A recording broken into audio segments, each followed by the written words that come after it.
स्वागत है आप सभी का नई वीडियो में। चाहे कितने ही सगे हो, इन 4 लोगों के पास अपनी स्त्री को भूलकर भी ना छोड़ें, वरना बहुत पछताओगे। कहते हैं दुनिया में विश्वासी तो बहुत लोग होते हैं, पर कुछ स्थानों पर विश्वासी भी आपके विश्वास का खून कर देते हैं। तभी तो कहते हैं अविश्वासी का विश्वास नहीं करना चाहिए और विश्वासी का भी विश्वास नहीं करना चाहिए। अगर कोई व्यक्ति विश्वासी है तो उसकी बीच बीच में परीक्षा करते रहना चाहिए, लेकिन कुछ मामलों में विश्वासी पर भी विश्वास नहीं करना चाहिए। किन मामलों में विश्वास पात्र पर भी विश्वास ना करें, आइए इस कहानी के माध्यम से समझते हैं। ये कहानी आपको बहुत सुंदर शिक्षा देकर जाएगी। इस कहानी की ये 2 बातें सदैव याद रखना, आपके जीवन में बहुत काम देंगी। तो चलिए कहानी शुरू करते हैं। दोस्तों, प्राचीन समय की बात है। किसी राज्य में महाराज बीरभोज राज करते थे। राजा बीरभोज सनकी किस्म का राजा था। एक बार राजा भ्रमण करते करते जंगल में चले गए। जंगल में घूमते घूमते उनकी भेंट एक सन्यासी से होती है। वो सन्यासी एक पाखंडी था। राजा साधु संतों पर बहुत भरोसा करता था। उस साधु को देखकर राजा के मन में कुछ जिज्ञासा उठी।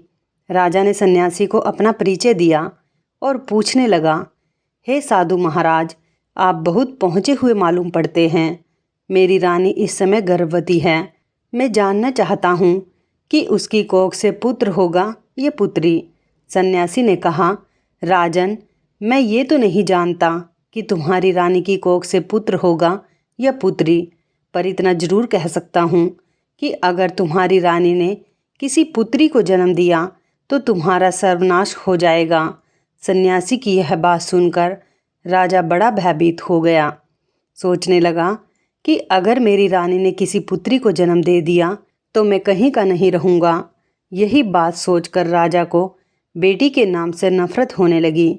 उसने अपनी रानी से आकर के ये बात कही कि हे रानी, भूल से भी हमारे घर में पुत्री का जन्म नहीं होना चाहिए। अगर हमारे घर में पुत्री पैदा हुई तो मैं तुम्हें जान से मरवा दूंगा और उस पुत्री को भी मार डालूंगा। राजा की ये बात सुनकर रानी डर गई। वो जानती थी कि राजा बड़ा ही जिद्दी किस्म का है। अगर पुत्री का जन्म हो गया तो वो उसे मरवा सकता है।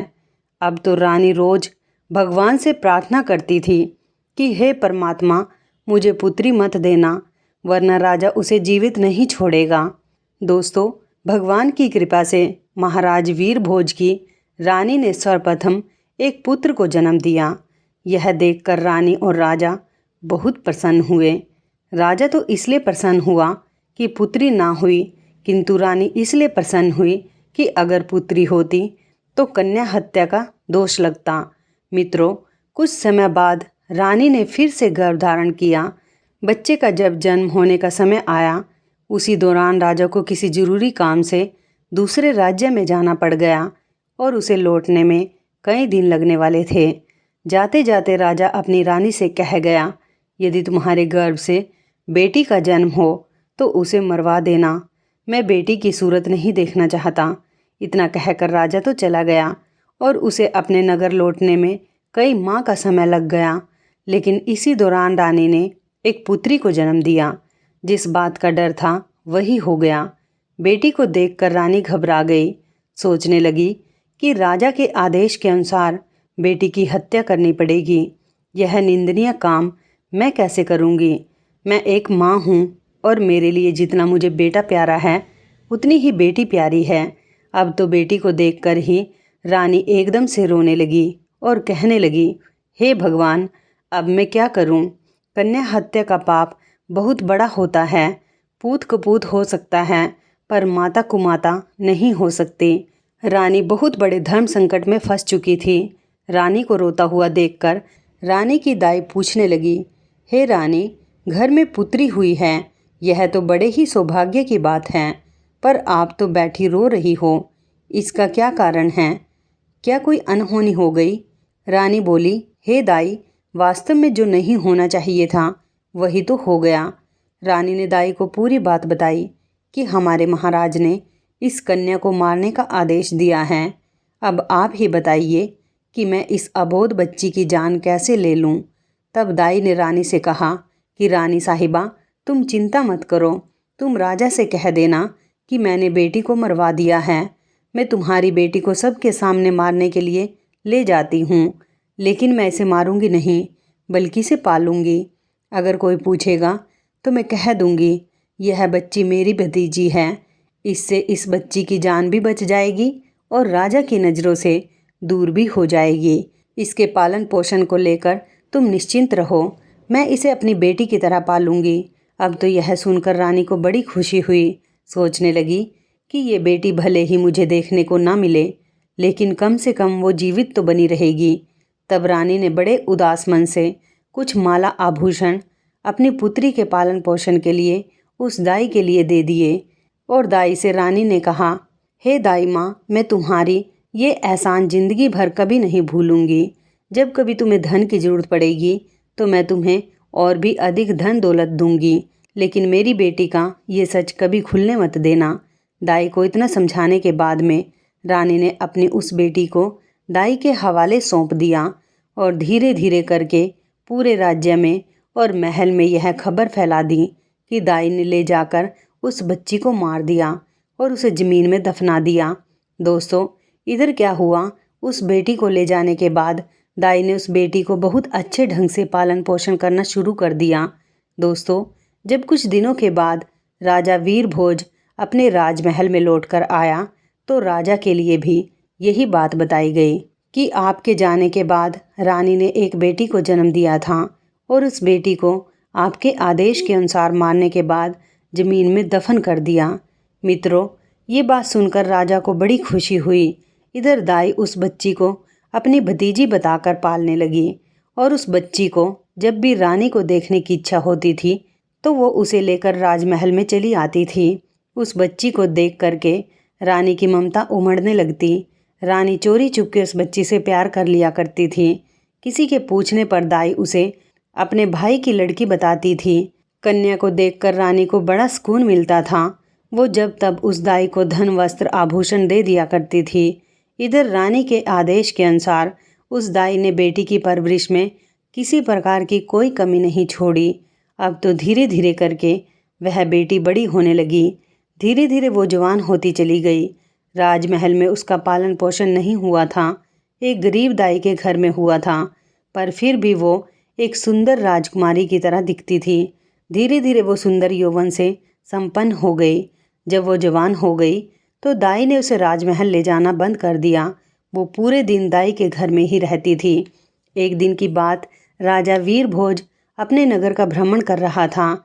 जब उसकी सवारी दाई के घर के सामने से होकर निकली तो वो कन्या अपने घर की छत पर खड़ी होकर स्नान करने के बाद अपने केसों को सुखा रही थी। रूपवती तो वो थी ही, उस समय तो और भी ज़्यादा सुंदर प्रतीत हो रही थी। हाथी पर बैठे राजा वीरभोज की अचानक उस कन्या पर नज़र चली गई। उस कन्या को देखकर राजा को बिजली जैसा झटका लगा, क्योंकि वो नवयौवना थी। राजा उसकी सुंदरता पर मोहित हो गया। राजा ने उसी समय अपने मंत्री से पूछा कि हे मंत्री, ये राजकुमारी जैसी दिखने वाली कन्या कौन है? मुझे तो उसके रूप ने घायल कर दिया है, अब शीघ्र इसका पता लगाओ। मंत्री ने तुरंत पता लगाकर राजा को बताया, महाराज, ये कन्या एक बूढ़ी औरत की भतीजी है।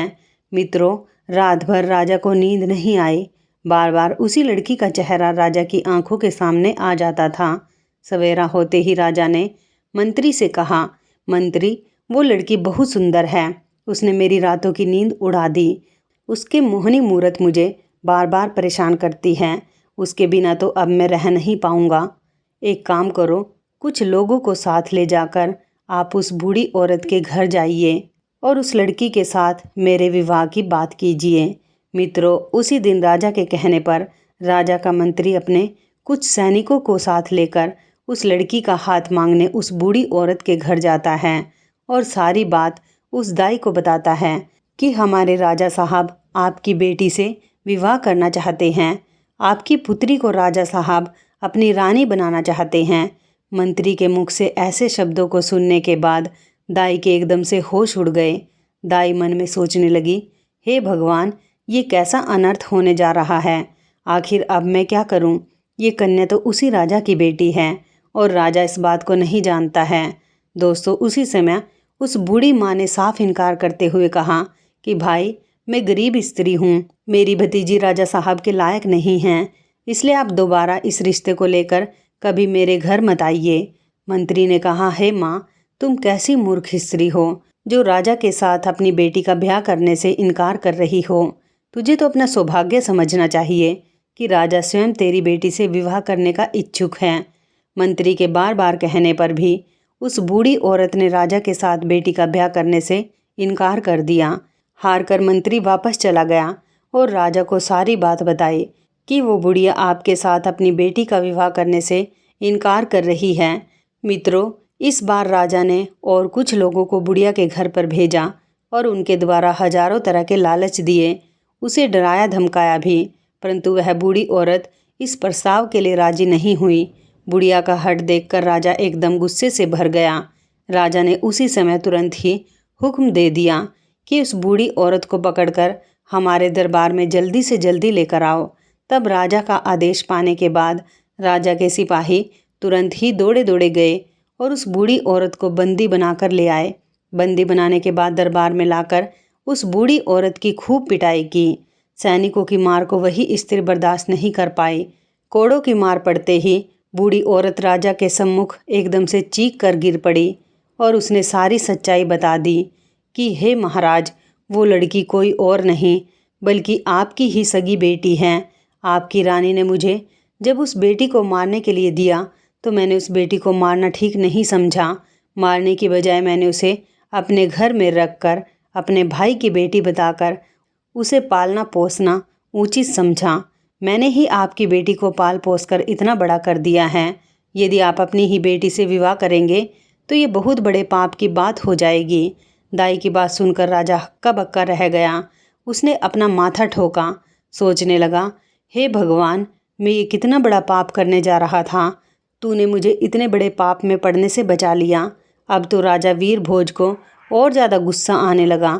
उसने तुरंत ही अपने बेटे को हुक्म दिया कि बेटा, अपनी बहन को जंगल में ले जाकर इसका सिर काट देना और इसे वहीं दफना देना।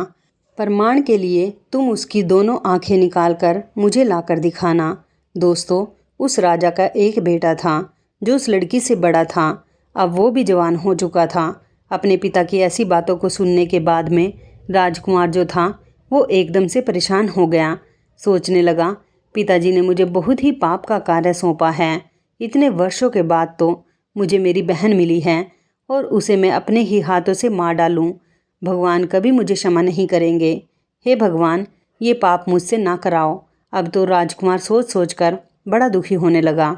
मन में सोचने लगा कि किस प्रकार अपने हाथों से अपनी बहन का कत्ल करूँगा, किस तरह मैं अपनी बहन की आंखें निकालूंगा। यदि मैं बहन का कत्ल करने से मना करता हूँ तो राजा बहुत बड़ा जिद्दी है। वो मुझसे नहीं तो किसी न किसी और से मेरी बहन को मरवा देगा। दोस्तों, अब तो मजबूर होकर के राजकुमार अपनी बहन को लेकर जंगल की ओर चलने लगा, क्योंकि उसे जाना ही था। उसके पिता का जो आदेश था, बहन को जंगल में ले जाते समय अब तो भाई का प्यार बहन के लिए उमड़ पड़ा और कहने लगा, बहन, किसी भी सूरत में मैं तुम्हारा कत्ल नहीं करूँगा। मैं तुम्हें यहीं जंगल में छोड़ देता हूँ। अब आगे तुम्हारी किस्मत रही कि तुम्हारे साथ क्या करती है।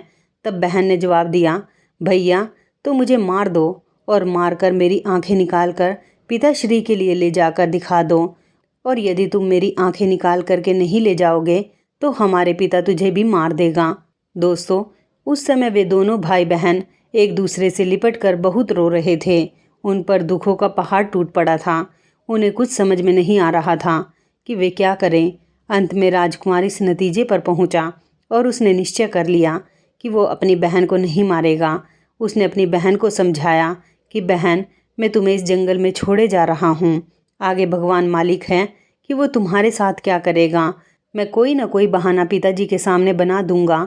इतना कह करके उसने अपनी बहन को वहीं जंगल में छोड़ दिया और आगे के लिए चल पड़ा कि आगे जाकर उसे जंगल में एक हिरन दिखाई दिया। उसने तुरंत उस हिरण का वध किया और उसकी दोनों आंखें निकाल ली।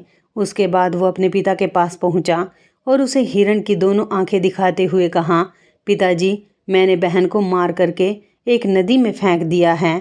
वे आंखें देख करके राजा को भी भरोसा हो गया कि वास्तव में मेरे पुत्र ने उस लड़की को मार दिया है। सुनकर राजा बड़ा प्रसन्न हुआ। इधर रानी ने अपने बेटे को अपने पास बुलाया और पूछा, बेटा, क्या तू सच में अपनी बहन को मार कर आया है? तब राजकुमार कहता है, हे माँ, मैं तुमसे झूठ नहीं बोलूँगा। मैंने अपनी बहन को नहीं मारा, बल्कि मैं उसे जंगल में छोड़कर चला आया हूँ। ये सुनकर रानी को बड़ा सुकून मिला। वो भगवान से प्रार्थना करने लगी, हे भगवान, तुम्हारा बहुत बहुत धन्यवाद जो तुमने मेरे बेटे को सद्बुद्धि दी है। मेरी बेटी जंगल में अकेली भटक रही होगी, तुम उसकी रक्षा करना और उसे ऐसी जगह पर लगा देना कि उसके जीवन की नैया पार हो जाए।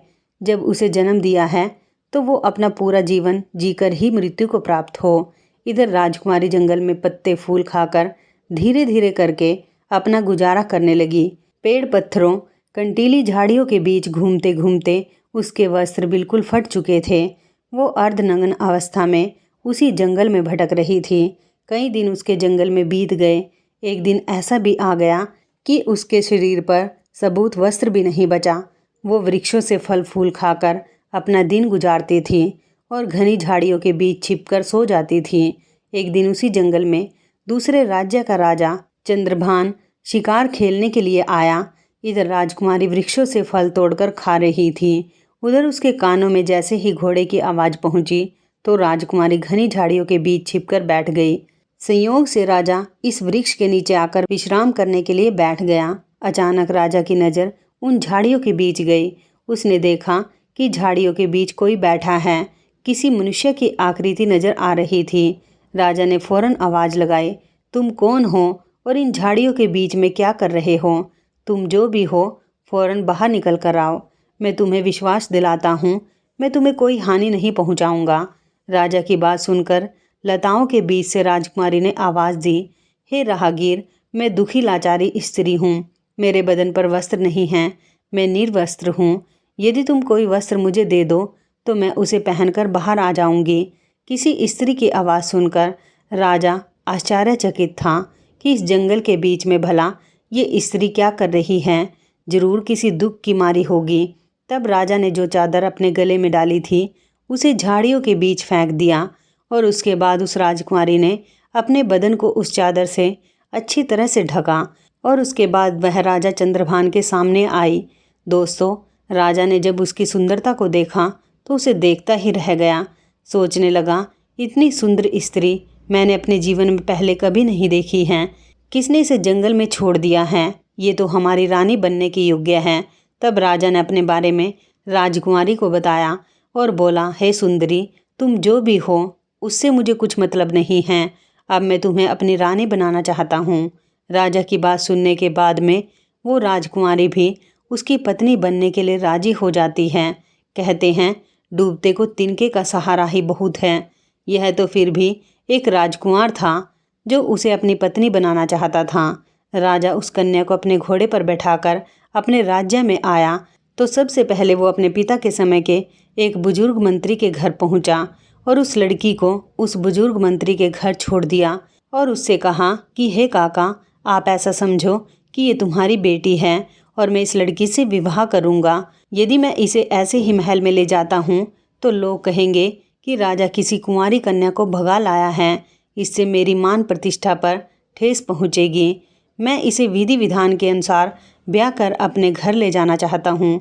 तब तक ये तुम्हारे घर तुम्हारी बेटी बनकर रहेगी और मैं कल कई लोगों के साथ तुम्हारे घर पर रिश्ता मांगने आऊँगा और फिर इसे ब्याह कर अपने घर ले जाऊँगा। तब मंत्री ने जवाब दिया, महाराज, ये आपकी अमानत है और अब ये मेरी बेटी है। जब आपका मन करे तब आप इसे ब्याह कर ले जाना। मैं तब तक इसका ठीक से ख्याल रखूँगा। मित्रों, अगले दिन राजा का सेनापति और उसका मंत्री उस बूढ़े मंत्री के घर पर गए और उस राजकुमारी का अपने राजा के लिए हाथ मांगा। फिर उसके बाद 1-2 दिन में उसकी मंगनी और विवाह भी हो गया। विवाह करने के बाद राजकुमारी राजा चंद्रभान की पत्नी बनकर रहने लगी। अब तो दोनों बहुत ही प्रसन्न थे। राजा सुंदर रानी पाकर खुश था और राजकुमारी घर और पति पाकर प्रसन्न थी। दोस्तों, राजा चंद्रभान ने शादी के बाद भी अपनी पत्नी से कभी उसका परिचय नहीं पूछा। इसी प्रकार दोनों को एक साथ रहते रहते 2 वर्ष बीत गए। धीरे धीरे वो समय भी आ गया जब रानी ने पुत्र को जन्म दिया। अब तो राजा चंद्रभान और भी ज़्यादा खुश हो गया। एक दिन राजा ने अपनी रानी से पूछा, हे प्रिया, अब हम दोनों एक पुत्र के माता पिता बन चुके हैं। हमारा संबंध अटूट हो गया है। अब तुम मुझे अपने कुल, खानदान और अपने अतीत के बारे में समझाओ। तब राजकुमारी ने किसी प्रकार राजा को उस बात के लिए टाल दिया। इसी प्रकार से कई वर्ष बीत गए। कुछ समय बाद रानी ने फिर एक पुत्र को जन्म दिया। तब राजा ने फिर से अपनी रानी से वही बात दोहराई। राजकुमारी अपने बीते कल की बातें अपने पति को नहीं बताना चाहती थी, लेकिन राजा ने उनका अतीत जानने की बहुत इच्छा जताई। रानी भी जानती थी कि राजा साहब उनसे बहुत प्रेम करते हैं। तब राजकुमारी ने राजा के पूछने पर अपने जीवन की सारी कहानी सच सच कह सुनाई। तब राजा ने राजकुमारी के मुख से ऐसी दुख भरी दास्तान सुनी तो उसकी भी आंखों में आंसू आ गए। राजा उसके पिता को धिक्कारने लगा। उसके बाद रानी से बोला कि हे रानी, अगर मैं तुम्हें तुम्हारे पिता से मिलाने ले चलूं तो क्या तुम मेरे साथ चलोगी? दोस्तों, उस राजकुमारी ने अपने पिता से मिलने से इनकार कर दिया। राजा ने बहुत आग्रह किया कि तुम्हें एक बार अपने पिता से जरूर मिलना चाहिए। राजा के बार बार निवेदन करने पर रानी अपने पिता से मिलने को तैयार हो गई। अगले दिन राजा ने राजा वीरभोज के यहाँ जाने का निश्चय किया। रथ सजवाया गया। जाने की पूरी तैयारी हो गई। राजा के पास एक जरूरी काम आ गया। राजा को बहुत जरूरी अपने दूसरे शहर में जाना था। तो राजा ने अपने मंत्रियों, सेनापति से कह दिया कि तुम सेना की एक टुकड़ी लेकर रानी के साथ चले जाओ। मैं अपना काम निपटाकर वहीं पहुंच जाऊंगा। मित्रों, इस प्रकार राजा चंद्रभान ने अपने मंत्रियों, सैनिकों के साथ अपनी रानी को राजा वीरभोज के राज्य को रवाना कर दिया। रानी को भली भांति यह समझा दिया कि अपने पिता के यहाँ जाकर तुम घबराना मत। मैं तुम्हारे पहुँचने से पहले तुम्हारे माता पिता के यहाँ पहुँच जाऊँगा। मित्रों, उधर चंद्रभान का मंत्री और सेनापति सेना को साथ लेकर राजकुमारी के साथ राजा वीरभोज के राज्य की तरफ चल पड़े। राजा चंद्रभान के राज्य से राजा वीरभोज का राज्य काफ़ी दूर था, इसलिए चलते चलते रास्ते में ही उन्हें शाम हो गई। एक जगह पर उन्होंने अपना डेरा तंबू जमा दिया। रात भर वहीं रुकने का निश्चय किया। दोस्तों, जहाँ पर राजकुमारी का डेरा लगाया गया था, उसी जगह पर मंत्री ने भी अपना डेरा लगा दिया। ठीक उसके बराबर में मंत्री का डेरा देख करके राजकुमारी ने जवाब दिया, हे मंत्री, क्या तुम जानते हो कि मैं एक राजा की बेटी हूँ और एक राजा की पत्नी भी, तो मेरे बराबर में ये डेरा क्यों लगवा रहे हो?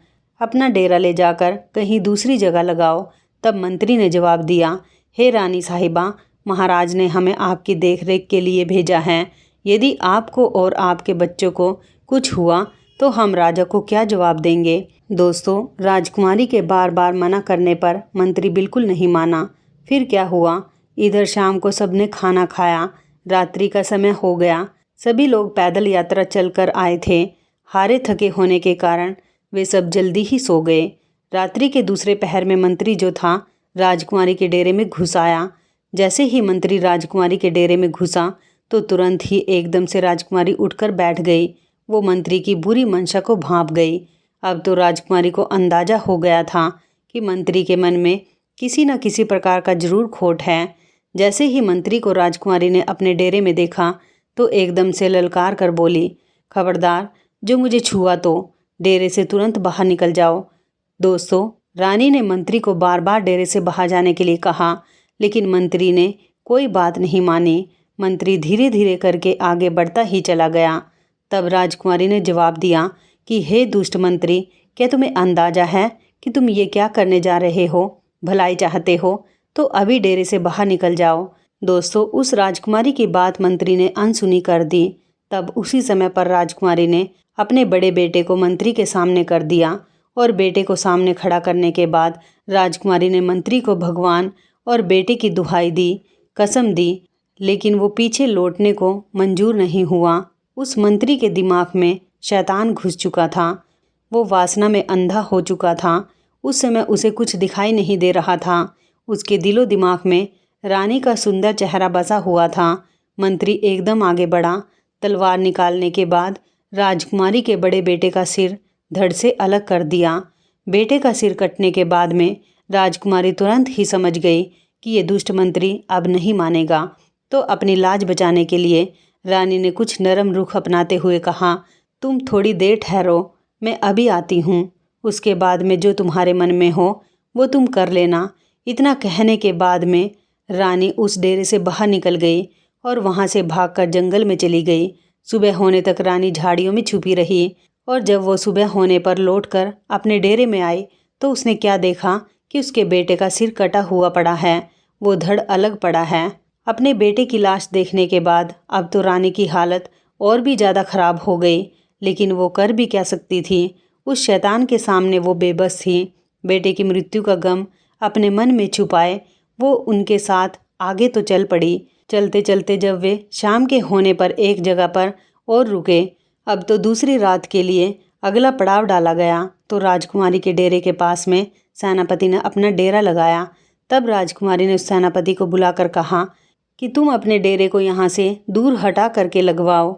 तब सेनापति ने जवाब दिया, हे राजकुमारी, मेरी जिम्मेदारी है कि मैं आपकी सुरक्षा करूं। राजकुमारी के बार बार मना करने पर भी उस सेनापति ने अपने डेरे को वहां से दूर नहीं लगाया। दोस्तों, अब तो राजकुमारी को सब समझ में आ चुका था। इस चिंता को लेकर राजकुमारी पूरी रात सोई नहीं। जैसे ही आधी रात होती है तब उसी समय पर सेनापति के दिमाग में वासना का शैतान घुस जाता है। वो राजकुमारी के डेरे में रात्रि के समय में प्रवेश कर गया। तो राजकुमारी ने उस सेनापति को भी ललकार कर कहा कि हे सेनापति, क्या तुम जानते नहीं कि मैं कौन हूँ? तुम्हें पता होना चाहिए, मैं एक राजा की पत्नी हूँ, राजा की बेटी भी हूँ। ये सब जानते हुए भी तुम मेरे डेरे में घुसे चले आ रहे हो। तुम तुरंत ही मेरे डेरे से बाहर निकल जाओ। दोस्तों, वो दुष्ट सेनापति कहाँ मानने वाला था। उसके हृदय में भी काम वासना उत्पन्न हो गई थी। वो तो काम वासना के चक्कर में अंधा हो चुका था। इसलिए राजकुमारी के बार बार निवेदन करने पर भी उस सेनापति ने राजकुमारी की एक भी बात नहीं मानी। जब वो रानी की ओर बढ़ने लगा तो राजकुमारी ने अपने छोटे बेटे को उस सेनापति के सामने खड़ा कर दिया और उसकी कसम दी कि तुझे मेरे बेटे की कसम है, यदि तुमने मेरे ऊपर बुरी नज़र डाली भी। राजकुमारी के इन शब्दों को सुनने के बाद में सेनापति ने अपनी तलवार निकाली और उस छोटे से बेटे का सर काट कर अलग कर दिया। इस प्रकार से राजकुमारी के दूसरे बेटे का भी सिर कट गया। तब उसी समय पर राजकुमारी ने कहा, हे सेनापति, तुम थोड़ा सा रुको, मैं अभी आती हूँ। उसके बाद जो तुम्हारी इच्छा होगी वो तुम मेरे साथ कर लेना। अब तो राजकुमारी वहाँ से भाग निकली और भागते भागते वो जंगल में चली गई। आगे जाकर उसे गहरी नदी दिखाई दी। अब तो राजकुमारी ने मन में ये दृढ़ निश्चय कर लिया कि जब मेरी संतान ही नहीं रही, मेरे बच्चे ही नहीं रहे, तो फिर ऐसे में मैं जीकर क्या करूँगी। ऐसा निश्चय करके वो मरने के उद्देश्य से नदी में कूद गई। परंतु पानी का बहाव इतना तेज था, जैसे ही रानी उस नदी में गिरी तो पानी का बहाव उसे एकदम खींच ले गया। जंगल के एक छोर पर नदी बहती हुई जा रही थी। नदी में बहते बहते वो जंगल के उसी किनारे पर जाकर लगी। सुबह हो चुकी थी। तो वहाँ पर दो सन्यासी महात्मा उसी नदी में अपने गुरु के वस्त्र धोने के लिए आए थे। उसी समय उस सन्यासी महात्माओं ने देखा कि कोई औरत उस नदी में बहते हुए हमारी तरफ आ रही है। तो उन दोनों योगियों ने रानी को पकड़कर बाहर निकाल लिया। दोस्तों, अब तो राजकुमारी के पैरों तले जमीन खिसक गई। अब राजकुमारी मन में सोचने लगी कि उस मंत्री और सेनापति से मुझे जैसे तैसे छुटकारा तो मिल गया। अब यहाँ पर इन दो योगियों ने मुझे घेर दिया है। जैसे ही उन योगियों ने राजकुमारी को पकड़ा तब तक 4 सन्यासी महात्मा और आ पहुँचे। अब तो राजकुमारी और भी ज़्यादा डर गई। सोचने लगी, अब तो मैं यहाँ पर और भी बड़ी मुसीबत में फंस गई हूँ। अब क्या होगा। दोस्तों, वो रानी इतनी सुंदर थी कि जो कोई उसे देख लेता था वो पागल हो जाता था। अब तो वो महात्मा आपस में लड़ने लगे, एक दूसरे के साथ धक्का मुक्की करने लगे, एक दूसरे को धक्का देकर कहने लगे, ये राजकुमारी मेरी है, ये मेरी है। आखिर अंत में संत महात्माओं ने ये सलाह की कि ऐसे हम 6 में से कोई फैसला नहीं हो पाएगा। हम अपने गुरुजी के पास में इस राजकुमारी को लेकर चलते हैं, वही हमारा फैसला करेगा। अपने गुरुजी के पास पहुंचने के बाद उन योगियों ने राजकुमारी को देखते हुए अपनी इच्छा जाहिर की। मित्रों, अपने शिष्य को एक ही स्त्री के पीछे आपस में लड़ते देखा तो गुरु समझाने लगे। दोस्तों, जोगियों के जो गुरु थे वे बड़े ही विद्वान और तपस्वी संत थे। गुरुजी ने उस औरत को देखते ही समझ लिया कि ये स्त्री जो है ये कोई राजघराने से है। फिर उन्होंने अपने शिष्य को समझाया कि हे शिष्यों, तुम 6 भाई हो और तुम्हारी कोई बहन नहीं है। तुम एक काम करो, इसे अपनी बहन के रूप में स्वीकार कर लो। यदि ये तुम्हारी बहन बनकर तुम्हारे आश्रम पर रहेगी तो एक ना एक दिन तुम्हारी जिंदगी बदल जाएगी। इस प्रकार गुरु के समझाने पर उनके समझ में आ गई और उन्होंने रानी को अपनी बहन बना लिया। दोस्तों, साधु उसके ही पिता राजवीर भोज के राज्य में रहते थे। अब तो उस राजकुमारी को पता चल चुका था कि वो अपने बाप के राज्य में प्रवेश कर चुकी है, जहाँ के राजा उसके पिता वीर भोज हैं। रानी उन्हीं महात्मा के आश्रम पर रहने लगी। वे 6 महात्मा उसे अपनी बहन की तरह रखते थे। दोस्तों, उधर राजा चंद्रभान अपने मंत्री और सेनापति से आकर मिला तो उसने अपनी पत्नी और बच्चों को वहाँ पर नहीं देखा। राजा ने सेनापति और मंत्री से अपनी पत्नी और बच्चों के बारे में पूछा तो मंत्री और सेनापति एक साथ एक सुर में मिलकर बोलने लगे, हे महाराज, मुझे क्षमा करना, आपकी रानी नहीं थी, वो तो एक डायन थी। आपके दोनों पुत्रों को मारने के बाद में वो रानी यहाँ से भाग गई। उन्होंने इस प्रकार से कहा कि राजा चंद्रभान को विश्वास हो गया। सोचा कि अगर कोई झूठ बोलेगा तो एक बोलेगा, दूसरा क्यों बोलेगा। तो राजा चंद्रभान ने हुक्म दिया कि अब तो हम उसके पिता राजवीर भोज के पास जरूर जाएंगे। अति शीघ्र सब लोग राजा वीर भोज के पास चलिए। उधर राजा चंद्रभान अपने सेनापति और मंत्री के साथ अपनी पत्नी के पिता के पास जाता है। इधर राजकुमारी ने अपने 6 भाइयों से कहा, जो उस समय योगी के रूप में थी, कि हे भाइयों, तुम सभी राजा के पास में जाओ और राजा से कहना कि हमारी बहन आपके दरबार में किस्सा सुनाना चाहती है। यदि राजा साहब किस्सा सुनना चाहो तो हम उन्हें दरबार में बुलाकर लाएं, क्योंकि राजकुमारी को पता था कि हमारे पिता को किस्सा सुनना बहुत अच्छा लगता है। अब तो 6 योगी भिक्षा के बहाने राजा वीर भोज के दरबार में पहुंच गए। उन्होंने राजकुमारी के द्वारा कही बात राजा के सम्मुख जाकर के रखी। योगियों की बात सुनने के बाद राजा ने तुरंत ही उन्हें इजाज़त दे दी और कहा, यदि हमें तुम्हारी बहन की कहानी पसंद आई, किस्सा पसंद आया, तो तुम्हारी बहन को हम अपने महल में ही रख लेंगे किस्सा सुनाने के लिए। दोस्तों, अगले दिन योगी अपनी बहन को लेकर राज दरबार में पधारे। उस समय राजकुमारी योगियों के भेष में थी, इसलिए कोई पहचान नहीं पाया। जब उसने राज दरबार में किस्सा सुनाया तो सब लोग बड़े ध्यान से सुनने लगे। राजा को उस लड़की का किस्सा बहुत पसंद आया। अब तो राजा ने बहुत सारा इनाम दिया। उन योगियों को तो इनाम देकर भेज दिया, लेकिन उस लड़की को किस्सा सुनाने के लिए अपने महलों में रख लिया। फिर पता नहीं उनकी क्या समझ में आया, वे बीच रास्ते से ही लौट आए और राजा से बोले, हे महाराज, हम चाहते हैं कि आप हमारी बहन को हमारे ही साथ रहने दो। जब भी आपकी किस्सा सुनने की इच्छा होगी हम उसे ले आया करेंगे, क्योंकि वो बचपन से ही हम लोगों के साथ में पली बड़ी है, राजसी सुखों से दूर रही हैं, जंगल में रह करके उसने जीवन काटा है, यहाँ पर अकेला महसूस करेगी। राजा ने उन योगियों की बात को समझा और उस लड़की को उनके साथ भेज दिया। अब तो वो रोज़ अपने भाइयों के साथ राजा के दरबार में किस्सा सुनाने आया करती थी। इस प्रकार वो राजकुमारी रोज़ राजा से कहानी सुनाने के बाद में इनाम पाती तथा अपने योगी भाइयों के साथ वापस लौट जाती थी। अब तो धीरे धीरे उन सन्यासियों के दिन ही बदल गए। पहले वे योगी नगर नगर जाकर भिक्षा मांगते थे, अब तो उन्हें राजा से ही इतना धन प्राप्त हो जाता था कि कहीं मांगने की जरूरत नहीं पड़ती थी। मित्रों, अगले दिन को राजकुमारी राजा को किस्सा सुनाने के लिए उनके राज दरबार में आई तो उसने अपने पति, मंत्री और सेनापति को वहीं बैठे हुए देखा। तब राजकुमारी ने सोचा, आज तो ये सभी यहाँ पर उपस्थित है तो किस्सा सुनाने में बहुत ज़्यादा आनंद आएगा। तब राजकुमारी पर्दे की आड़ में अपनी जगह पर आकर बैठ गई और अपने बाप से कहने लगी, हे राजा साहब, आज मैं आपके लिए एक बहुत ही दर्द भरी कहानी और किस्सा लेकर आई हूँ। यदि कहानी को प्रारंभ करने से पहले किसी को कोई ज़रूरी काम है तो अभी दरबार से उठकर जा सकता है। किस्सा सुनाने के दौरान यदि कोई व्यक्ति बीच में से जाएगा, मैं उसी समय अपना किस्सा सुनाना बंद कर दूंगी। तब राजा ने जवाब दिया, बेटी तुम सुनाओ, तुम जैसा कहोगी हम वैसा ही करेंगे। किस्से के बीच में से कोई दरबार में से उठकर नहीं जाएगा।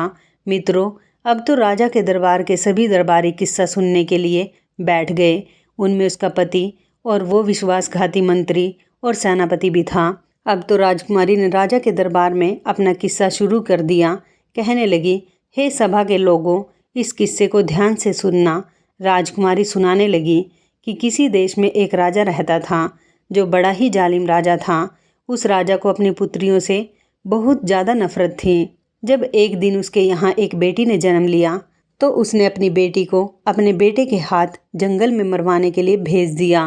राजा ने अपने बेटे को हुक्म दिया था कि उस बेटी को मारने के बाद उसकी आंखें निकाल लाना और वो आंखें निकाल कर मुझे लाकर दिखाना। अब तो राजा वीरभोज उसकी कहानी को सुनने के बाद में सोचने लगा, ये तो मेरा ही किस्सा है।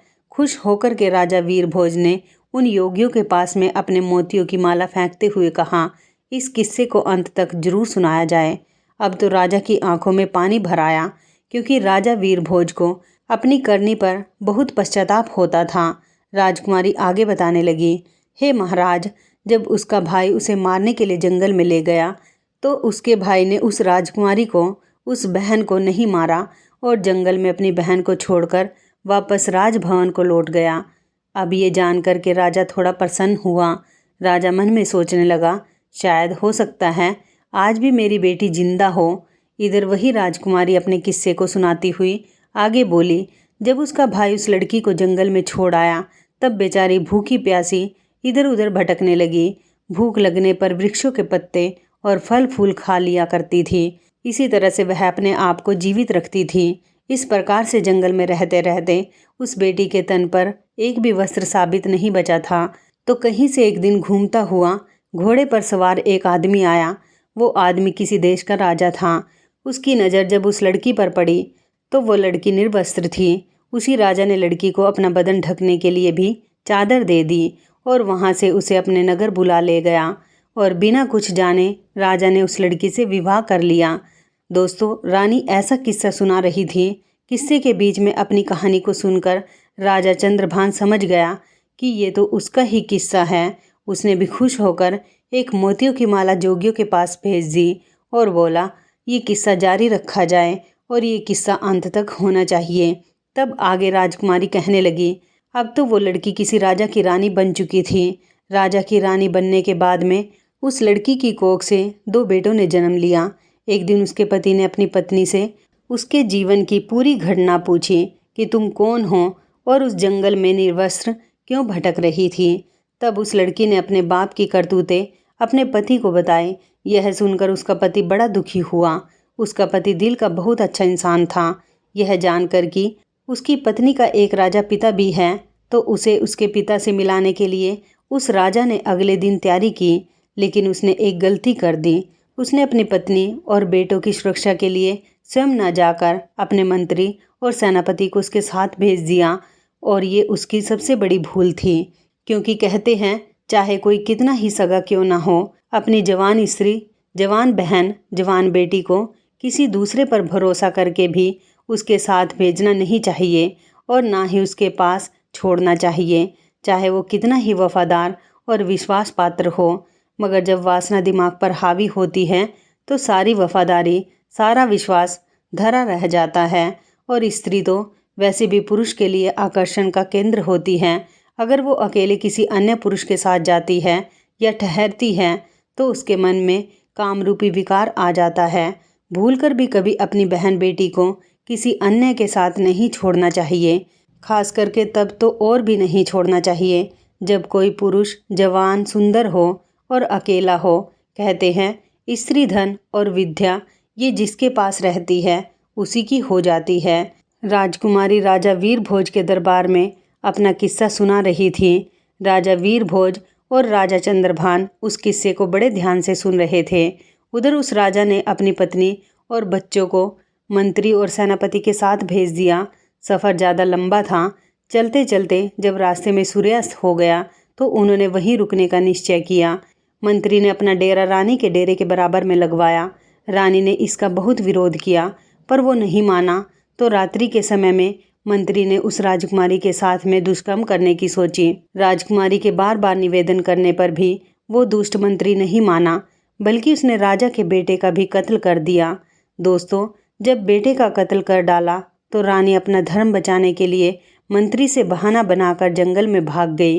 रात उसने जंगल में गुजार कर जैसे तैसे उस बेचारी ने अपने पतिव्रत धर्म को बचाया। जब दूसरे दिन को रानी अपने डेरे में वापस आई तो उसे अपने बेटे की लाश भी नहीं मिली। जैसे जैसे कहानी आगे बढ़ती जा रही थी तो उधर मंत्री के होश खराब होते जा रहे थे। अब तो धीरे धीरे करके वो मंत्री भी बहाना बनाता हुआ राजा के दरबार से उठकर जाना चाहता था, तो राजा ने तुरंत ही उसे डांट कर बैठा दिया। तब रानी आगे सुनाने लगी।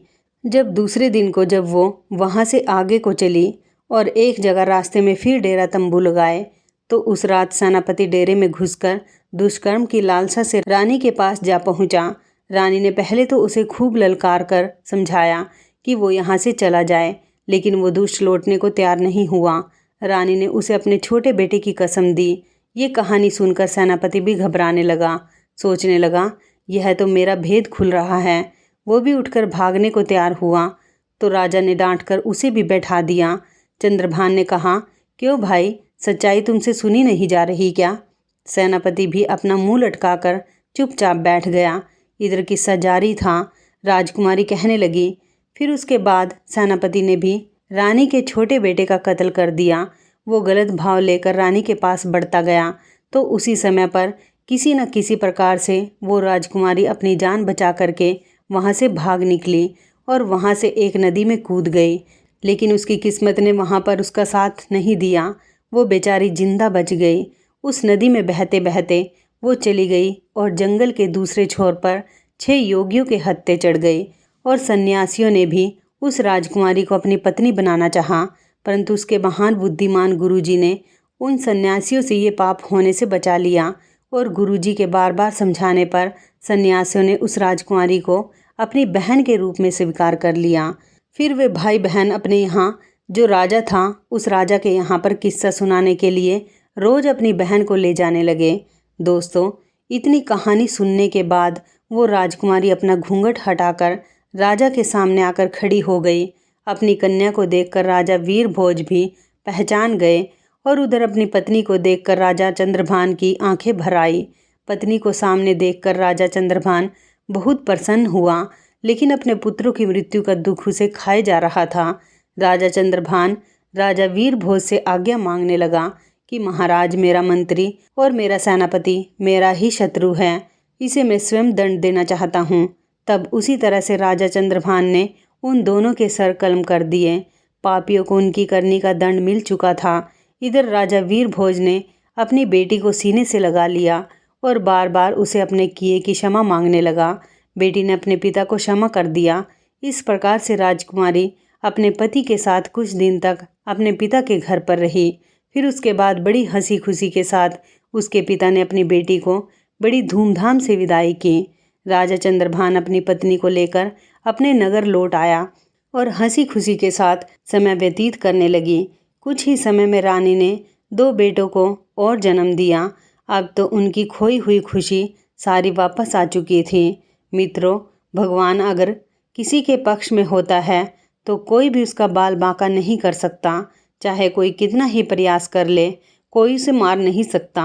मृत्यु, जीवन मरण यह विधाता के हाथ में होता है, इंसान के हाथ में कुछ नहीं। दोस्तों, मैं उम्मीद करती हूँ ये कहानी ज़रूर पसंद आई होगी। तो चलिए अपनी कीमती राय कमेंट बॉक्स में दीजिए। मिलते हैं आपसे अगली वीडियो में एक नई चर्चा के साथ। आप सभी का बहुत बहुत धन्यवाद। जय श्री कृष्ण।